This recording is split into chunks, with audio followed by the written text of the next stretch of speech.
مرة سألوا دكتور مجدي يعقوب، قالوا له ايه سبب من امراض القلب؟ ايه اسباب امراض القلب؟ قال لهم اسباب كتيرة، منهم الزعل.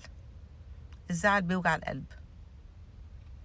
من المقولة دي انا عايزة اقول ما تزعلوش.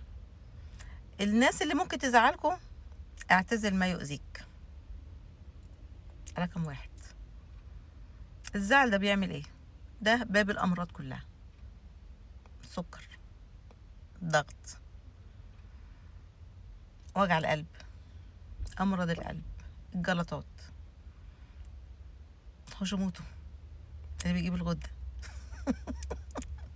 شو جبت لكم كم مرض؟ ابعدوا عن الناس اللي بتاذيكم. طب يعني الناس هتقول لي طب واحنا يعني مش بايدينا.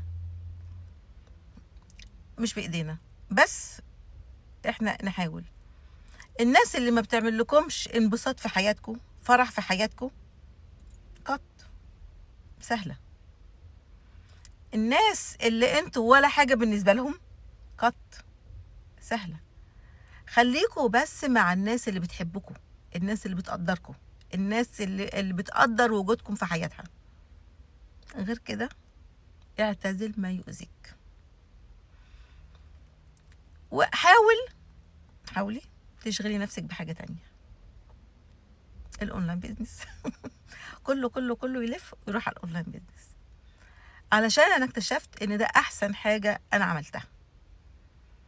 بعدت بقى عن الرغي والهوسة ما بعدتش قوي، بس يعني بحاول ابعد. الاونلاين بيزنس ده ملالي وقتي. انا عاوز ايه احسن من كده؟ بقى عندي اصحاب من كل انحاء العالم. اصحاب. الاصدقاء اللي ضايقوني خلاص، نو مور. ده نصيحة ناهد ليكي: ابعدي عن كل ما يؤذيكي. صحتك يا حبيبتي اهم من اي حد، واهم من الدنيا دي كلها. صحتك اللي بتخليك تقدري تمشي، تقدري تتكلمي، تقدري تروحي، تقدري تيجي، تقدري تشتغلي. غير كده ابعدي عن الناس دي كلها. قط. نصيحتي.